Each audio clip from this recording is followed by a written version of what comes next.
Assalamualaikum warahmatullahi wabarakatuh.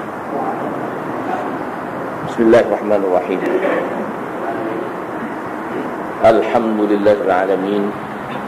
Salatu wassalamu ala sayyidil mursalin wa imamil muttaqin wa habibi rabbil alamin, qaidil mujahidin wa ala alihi wa ashabi ajma'in. Rabbi shrah li sadri wa yassir li amri wa hlul 'uqdatam min lisani yafqahu qawli.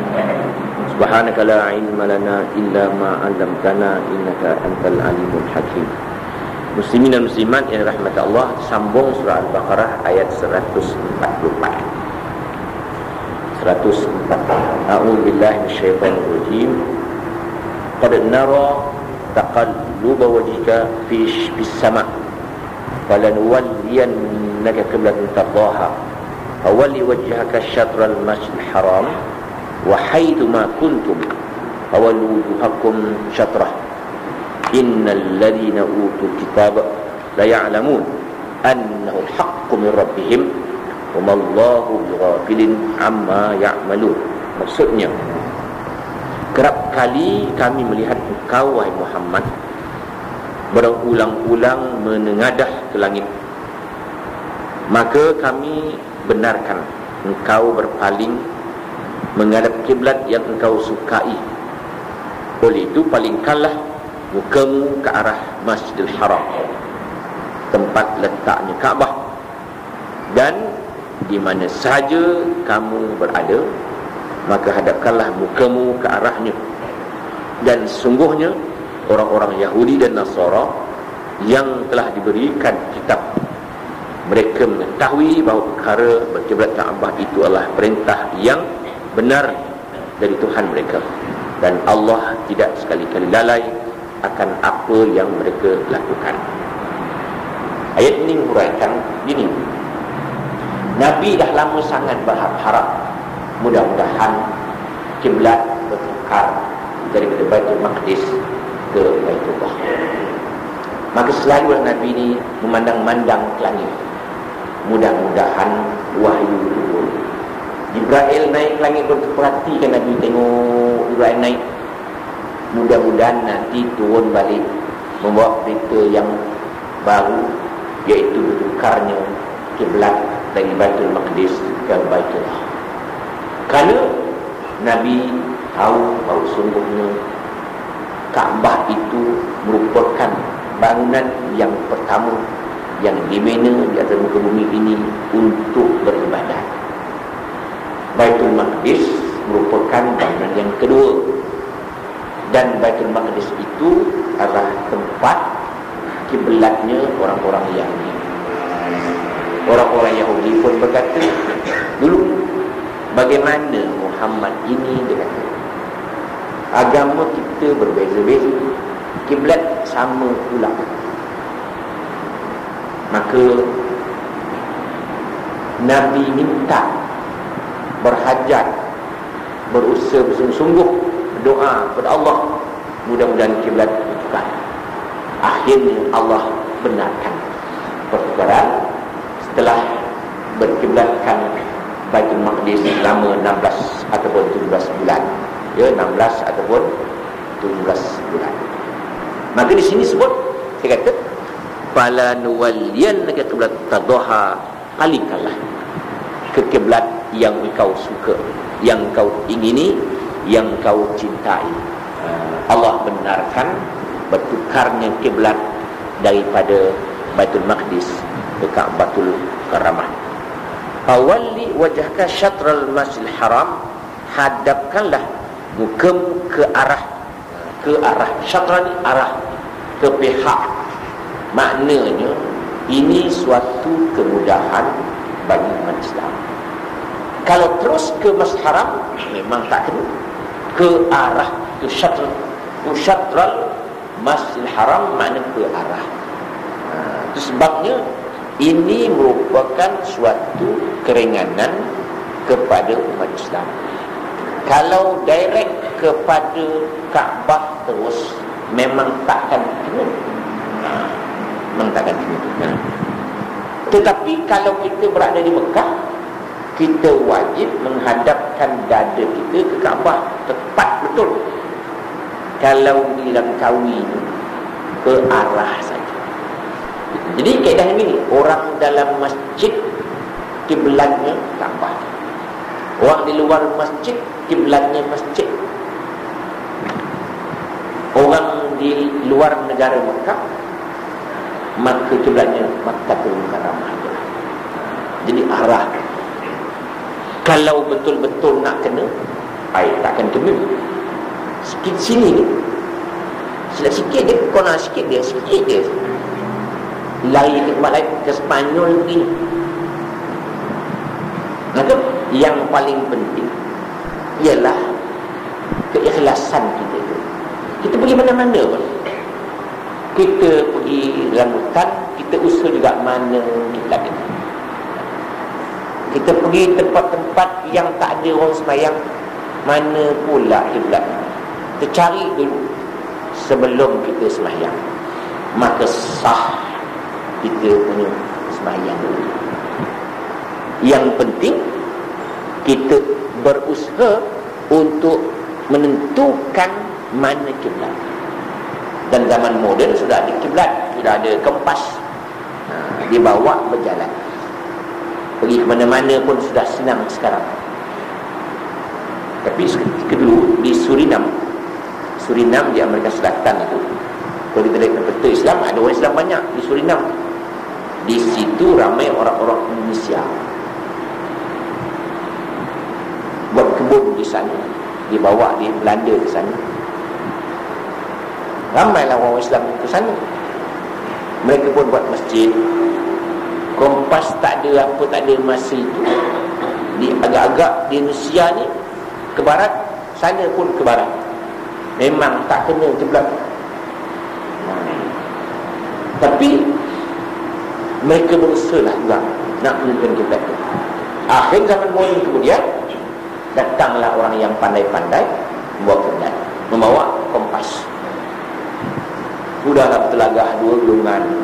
Yang satu kata kiblat mesti ikut ni, yang si satu kata, yang satu kata tidak, kita ikut yang baru punya. Bertelagah dua golongan. Tapi akhir-akhirnya mereka bersetujulah menerima kiblat yang baru itu. Makna kiblat itu pun mustahil. Di Kelungkung banyak juga masjid-masjid yang salah kiblat. Entah kira dulu salah, sekarang betulkan balik. Sudahlah, sejadah apa nama, kita kapet ini dah lari.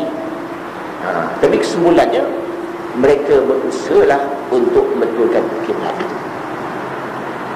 Bagaimana sembahyang orang dulu yang tak betul kiblat?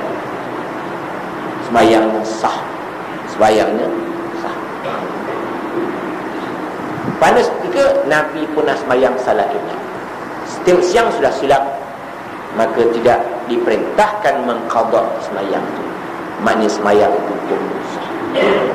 Masa kita pergi sebuah tempat, siapa pun tak tahu kiblat, siapa pun tak tahu, maka masing-masing lain-lain kiblat.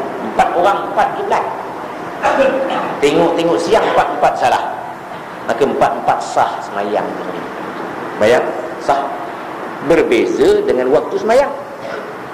Waktu sembahyang hendaklah kita yakinkan bahawa waktu sudah masuk.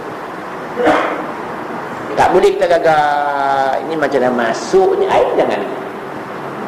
Kita rasa budak-budak balik sekolah dah pukul 2.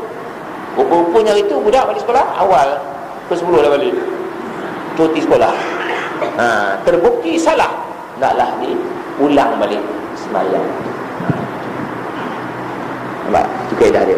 Sama juga kalau kita berbuka puasa, salah waktu, wajib qada.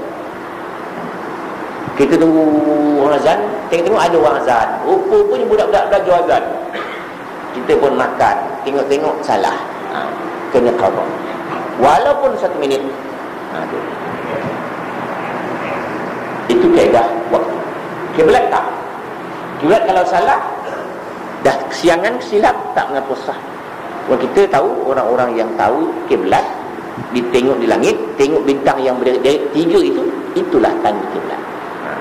Orang dalam laut dia pandai, dipandang di langit, bintang yang deret-deret 3 itu, itulah tanda kiblat. Itu mudah. Maknanya kalau kita nak tahu kiblat, kalau ada bintang, kita lihatlah di atas.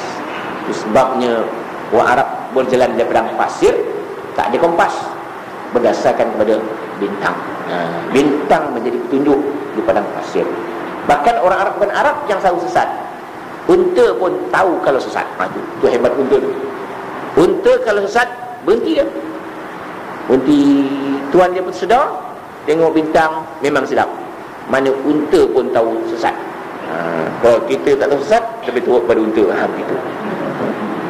Habis. Jadi sini dia kata, wahaituma kuntum fawallu wujuhakum syatrah, di mana-mana saja kamu berada, hadapkan mukamu ke arah Kaabah. Ke arah. Kalau kita arahkan ke tempat lain, tidak sah. Arah ke barat, itu nanti kita pakai barat. Ke arah ke Masjidil Haram. Masjidil Haram tu letaknya di barat. Tak begitu. Kemudian wa innal ladzina utul kitab la ya'lamuna annahu al-haqqu min rabbihim.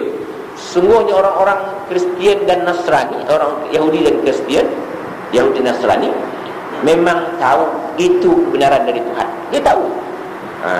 Sengaja nak komen. Orang Yahudi menghadap ke Maqdis, orang Kristian menghadap ke timur. Jadi mereka komen, mana Muhammad ni? Agama dia orang musyrikin pula kata begini. Orang musyrikin kata ni Muhammad ni menghadap ke Kaabah, kononnya nak mengambil hati orang-orang Quraisy. Sedangkan dia kata di Kaabah itu ada berhala sebanyak 360. Mengapa Muhammad menghadap Kaabah? Orang Yahudi pula kata Muhammad ini sudah tidak mempunyai pendirian. Dulu menghadap ke Maqdis, sekarang menghadap ke Baitullah pula. Jadi sebenarnya mereka sengaja nak mengata. Sebabnya tiap-tiap amalan yang kita buat memanglah dikata orang. Kalau kita yakin ini hak dan kebenaran, jangan peduli. Begitu. Persoalan ini kita ialah apabila buat suatu perkara itu, orang nak kata, kita rasa bimbang, rasa tak sedap hati, rasa nak bertukar. Kita mesti pegang sesuatu benda itu mu'tamad. Ini dari Allah Subhanahu wa taala. Orang kafir tahu, orang ahli kitab tahu, memang benar, tapi sengaja mereka nak mengata Nabi sallallahu alaihi wasallam. Wa mallahu bighafilin amma ta'malun mimma ya'malun. Allah tidak lalai apa yang mereka lakukan. Maknanya setiap apa yang dilakukan oleh mereka, Allah Ta'ala Maha. Allah Ta'ala Maha terperinci mengetahui segala perilaku yang mereka. Dari mana nak mengetahui ini sebenarnya bukanlah orang Yahudi saja, nak beritahu kepada kita juga. Ingat, apa-apa saja yang kita buat, Allah Ta'ala tahu semua. Apa yang terdetik di hati kita, Allah Ta'ala tahu. Apa yang kita buat, satu pun tidak cicir.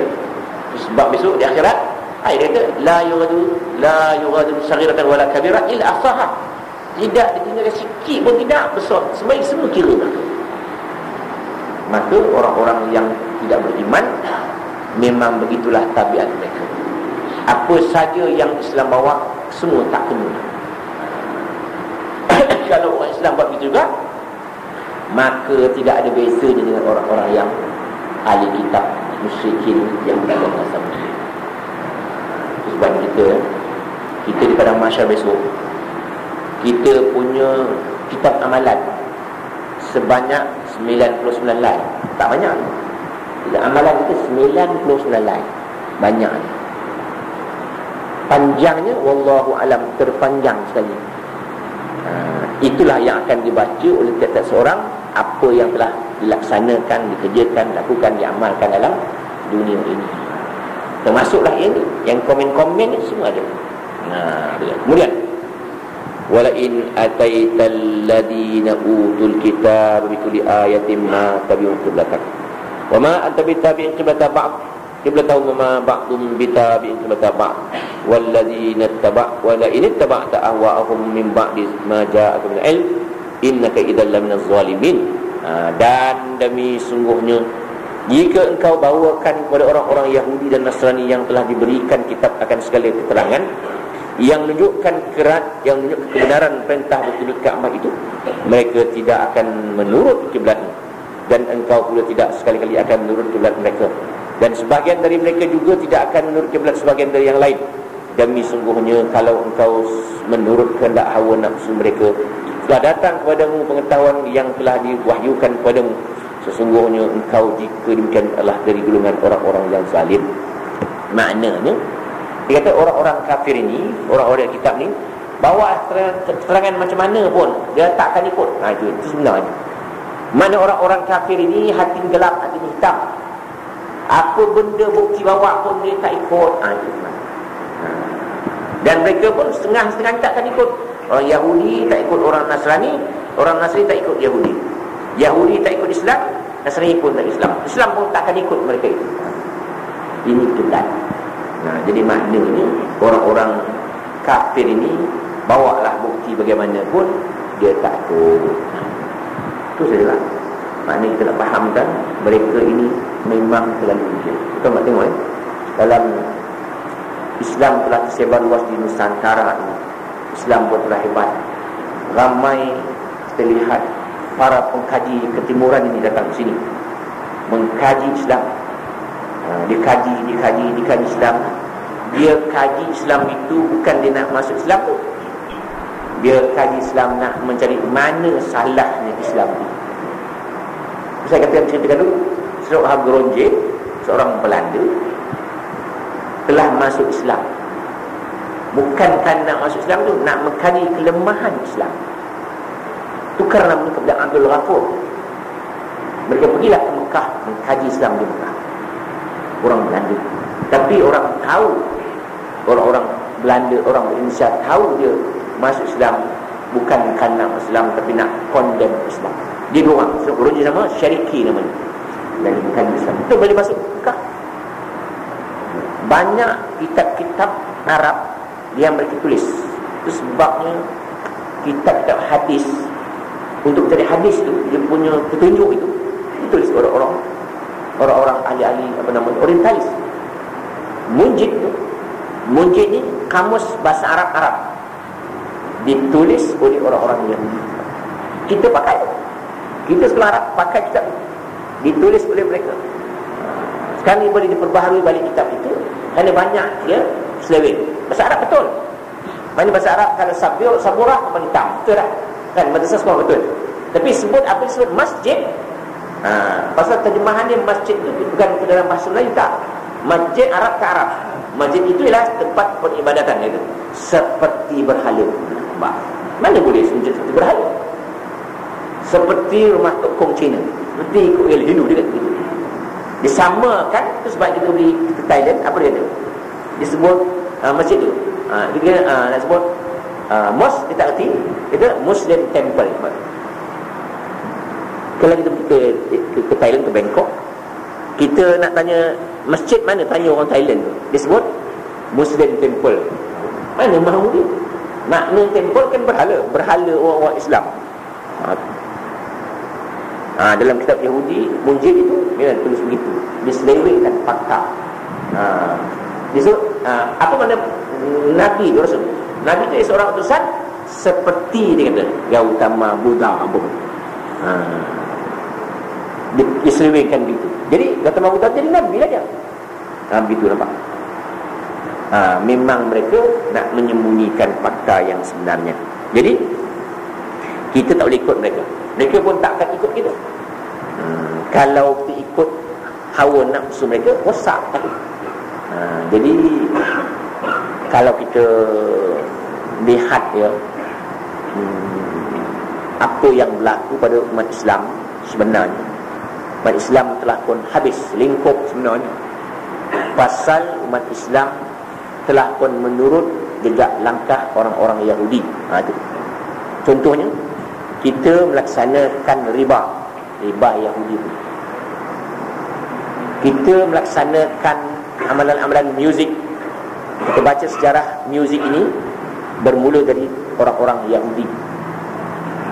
Ekonomi beriba ni Yahudi punya. Setelah orang-orang Yahudi bangun balik, setelah dibunuh oleh Hitler sebanyak 2 juta orang Yahudi itu, dia bangun balik, laksanakan bermacam-macam cara untuk merosakkan umat manusia, bukan umat Islam, umat manusia kesemuanya. Yahudi dan Nasrani memang tak berlaku, tetapi oleh kerana politik, orang Yahudi dan Nasrani dah balik berbaik. Maka Palestin Yahudi, Israel Yahudi berbaik dengan Amerika. Kan lain agama tu, tetapi oleh kerana segi politik mereka berbaik. Kita lihat bahawa muzik, drama, wayang, kesemua ini adalah berpunca dari orang-orang Yahudi. Maka sekarang ini orang Yahudi tidak perlu lagi untuk nak mempromosikan murid, anak muridnya adalah orang Islam.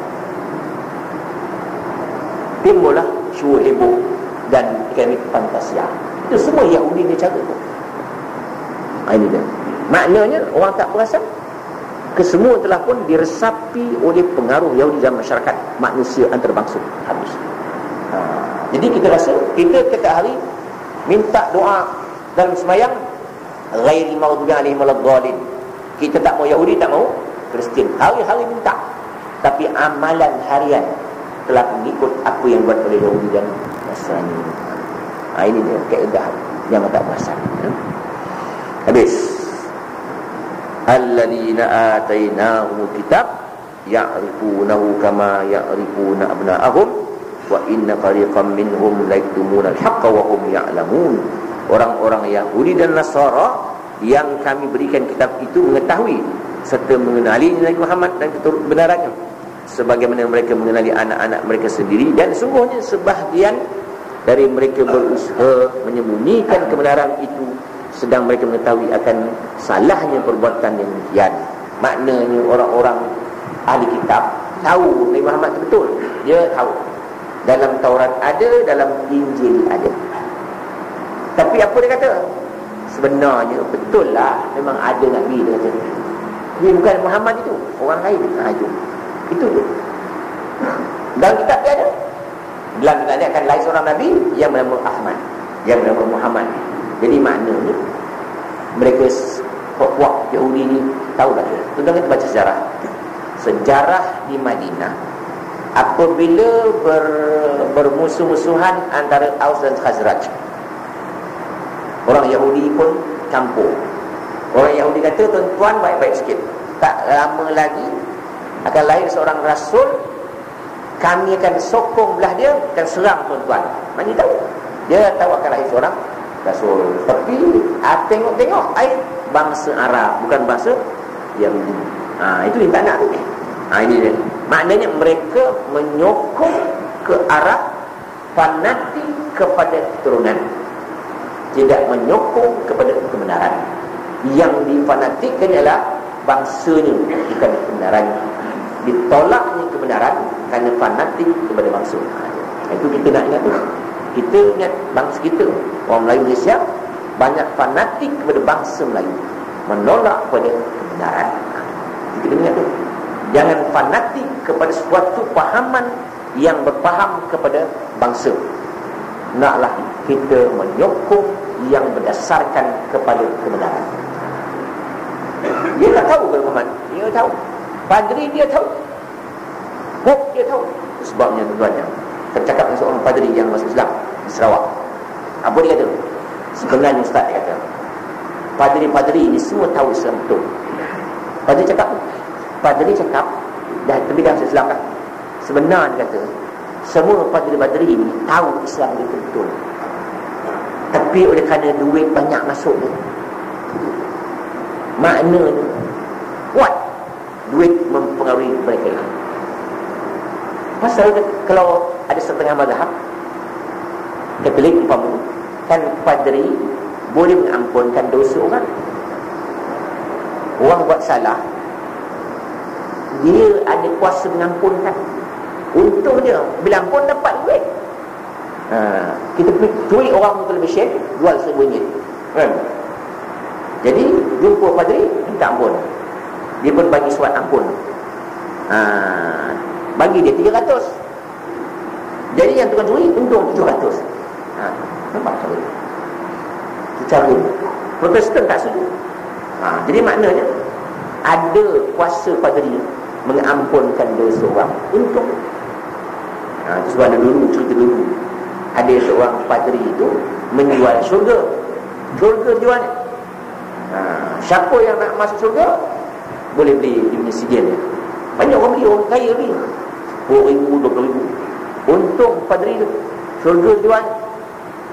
Jadi orang miskin-miskin ni kata, apa pula hal kita tak ada duit. Cakap padri tu, saya nak beli neraka pula. Kata padri apa? Neraka murah, tak ada orang nak beli. Saya beli dia tu. Murah lah neraka tu, RM300 je. Dia dapat sijil neraka. Raung kampung, tuan-tuan, neraka saya punya tu. Saya dah kontrol ni sijil. Siapa tuan-tuan yang masuk neraka, beli sijil pula. Terpaksa padri beli sijil tu balik. Mahal daripada apa? Yang untung orang miskin. Dia jual buat neraka. Itu kerja dia. Sebabnya waktu padri ni, bila orang mati, ini padri cerita ni. Bila mati, waktu tanam tu, orang lain tu dah rapat, dia seorang dulu. Padri seseorang bisik kat telinga orang mati tu. Apa dia tu? Sebenarnya agama Islam yang paling betul sekali dibisikkan kepada orang nak mati tu. Itu sebabnya tak benarkan orang lain ikut. Dia seorang dulu, orang dia jauh. Saya nak bisik. Bisik kepada orang mati tu. Sebenarnya dia kata Islam lah agama yang paling betul. Tapi orang tu dah mati dah. Itu sebabnya tak dibenarkannya orang dekat. Kalau orang datang dekat dengar, dengan dia orang timbul sekali. Itu kita. Maknanya mereka kenal Nabi Muhammad tu lebih kenal daripada anak-anak mereka. Anak mereka belum tahu lagi. Anak belum tahu. Muhammad itu dia kenal dah. Itu makna orang-orang Kristian, orang Nasrani memang kenal. Tapi tuan-tuan nak jelaskan sedikit, apa beza ahli kitab dengan Kristian sekarang? Kan kita katakan bahawa ahli kitab itu kita boleh makan dia punya makanan. Makanan sembelihan ahli kitab kita boleh makan. Kalau kita pergi ke luar negeri, kat mereka, kat England tu, sembelihan orang-orang Yahudi itu boleh makan, hukumnya halal. Ya, makanan binatang sembelihan orang-orang Yahudi dan Kristian, Nasrani kita boleh makan. Tapi sebenarnya bukan Yahudi dan Kristian tu disebut ahli kitab itu. Dan itu orang sekarang dah menyeleweng. Dulu pun dah menyeleweng dah sebenarnya, dengan syarat mereka memang keturunan dia, memang turun dia memang ahli kitab. Tetapi kalau baru masuk Kristian selepas Nabi Muhammad, tak pakai, ya. Orang-orang yang masuk Kristian, Yahudi, masuk Nasrani sebelum lahir Nabi Isa, selepas lahir Nabi, orang-orang yang masuk Kristian selepas lahir Nabi Muhammad bukan ahli kitab. Orang-orang yang masuk Yahudi selepas Nabi Isa bukan ahli kitab. Orang-orang ahli kitab ialah orang yang masuk Kristian waktu Nabi Isa. Orang-orang yang masuk Yahudi masuk waktu Nabi Musa, selepas Nabi Musa. Jadi maknanya orang-orang ini turunannya itu ahli kitab. Tetapi kalau masuk selepas Nabi Muhammad, itu bukan. Kan orang-orang India kan banyak masuk Kristian. Orang-orang Hindu, orang-orang Cina kan, yang masuk Kristian itu bukan ahli kitab, nampak? Pasal masuk Kristian lewat, bukan keturunan. Kalau pergi Mesir, puak Kipti, orang panggil Koptik, mana puak-puak itu Kristian keturunan, boleh makan sembelihan mereka. Dan umumnya orang-orang Yahudi sembelihan boleh makan, pasal tidak ada orang yang masuk Yahudi. Pasal orang Yahudi tak benarkan orang lain masuk Yahudi. Dianggap tak layak. Orang lain tak layak masuk Yahudi, melainkan Bani Israel saja. Oleh itu Bani Israel ni umumnya mereka ahli kitab.